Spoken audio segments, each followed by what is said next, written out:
Story 3: The Forest Path.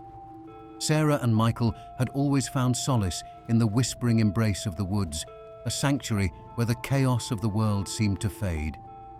Their favorite refuge was Sequoia National Park, a place so close to their home that it felt like an extension of their own backyard. Every weekend, they ventured into the wilderness, their footsteps creating a familiar rhythm on the forest floor. One dusky evening, the air was thick with the promise of twilight as they drove towards the forest. The sun dipped below the horizon, casting long shadows that danced eerily along the road. Sarah couldn't shake the unsettling feeling that had been gnawing at her since they left home. She glanced nervously out the window, the trees blurring past. "Do you ever get the feeling we're being followed?" she asked, her voice tinged with unease. Michael chuckled, his eyes crinkling at the corners. "You worry too much. It's just us and the forest. Nothing to be afraid of when I'm here." His words were a balm, and Sarah forced herself to relax, leaning back into her seat. Yet, the feeling lingered, like a dark cloud on the edge of her consciousness. They arrived at their usual parking spot, a secluded area where they rarely encountered other hikers. The isolation was part of its charm. Michael took a deep breath, inhaling the earthy scent of pine and damp leaves. "Ready?" he asked, a grin spreading across his face. Sarah nodded, though her smile was strained. Together, they plunged into the dense forest, following a narrow, winding path that snaked through the underbrush. The deeper they went, the more oppressive the silence became. Sarah's unease grew with every step, her eyes darting to the shadows that seemed to crowd around them. "Do you hear that?" Michael asked suddenly, breaking the silence. He had stopped, his head cocked to one side as if listening to a distant sound. Sarah strained her ears, but all she heard was the rustling of leaves and the occasional snap of a twig. "Hear what?" Michael shook his head. "Probably just an animal." He resumed walking, but Sarah could see the tension in his shoulders. As they continued, the path grew narrower and the trees seemed to loom closer, their branches reaching out like skeletal fingers. Sarah's sense of foreboding intensified. She glanced behind her and froze. A shadow flitted between the trees, ducking out of sight as soon as she saw it. "Michael," she whispered, her voice trembling. "There's someone there." Michael turned, his expression shifting from amusement to concern. "There!" She pointed, but the shadow was gone. "I swear I saw someone." Michael frowned, scanning the forest. "Let's keep moving.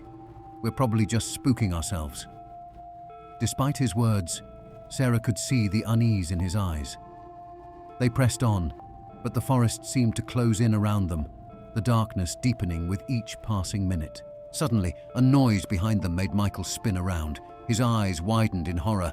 "Run, Sarah, run!" Sarah's heart leapt into her throat as she turned and bolted, her feet pounding against the ground. She didn't look back, even when she heard Michael cry out in pain. She couldn't stop. The trees blurred past her, branches tearing at her clothes and skin. The only thing that mattered was getting away. She burst into the clearing where their car was parked, gasping for breath. Panic surged through her as she realized Michael had the keys. She looked around frantically and spotted a large rock near the edge of the clearing. She crouched behind it, fumbling for her phone. Her hands shook as she dialed 911. "Please help! There's a man. He has an axe. My boyfriend. I think he's hurt." The operator's voice was calm and steady, guiding her through the panic. "Stay where you are. Help is on the way." Minutes felt like hours as Sarah huddled behind the rock, her eyes glued to the forest's edge. Finally, the flashing lights of police cars cut through the darkness. Officers swarmed the area, their voices carrying through the night. One of them found her, his face kind but serious. "Are you Sarah? Are you hurt?" She shook her head, tears streaming down her face. "Michael. He's still out there." The search party moved swiftly, their flashlights piercing the darkness. It didn't take long for them to find Michael. Sarah heard the shout, the commotion, and then the chilling silence that followed. The officer returned, his face grim.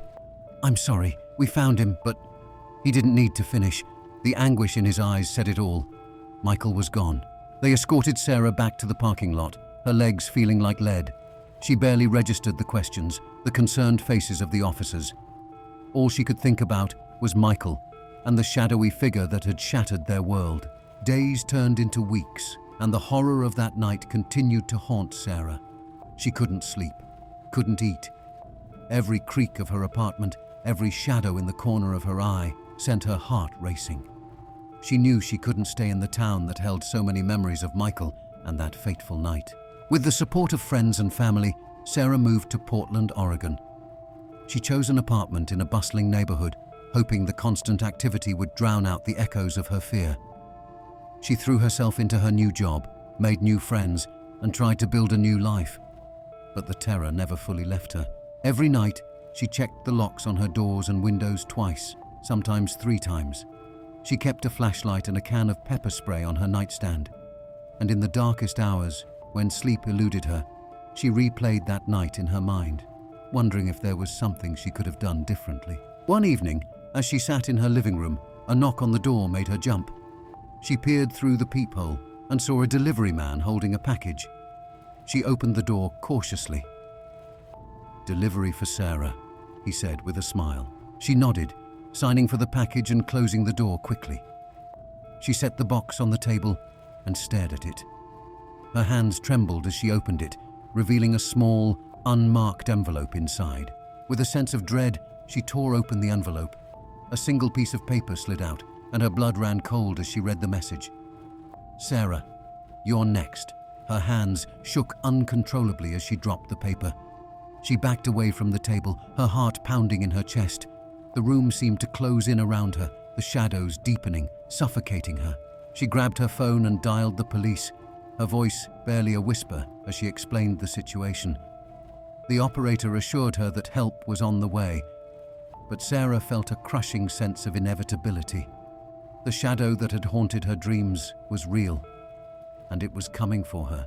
As she waited for the police, she looked around her apartment, every shadow seeming to pulse with malevolence. She knew she couldn't keep running, couldn't keep hiding. The nightmare that began in the twilight of the forest had followed her, and now it was time to face it. As she waited for the police, she looked around her apartment, every shadow seeming to pulse with malevolence. She knew she couldn't keep running, couldn't keep hiding. The nightmare that began in the twilight of the forest had followed her, and now it was time to face it. She sat on her bed, clutching the flashlight and pepper spray, her eyes fixed on the door. She would not let the shadow win. She had survived the night in the forest, and she would survive this. She had to.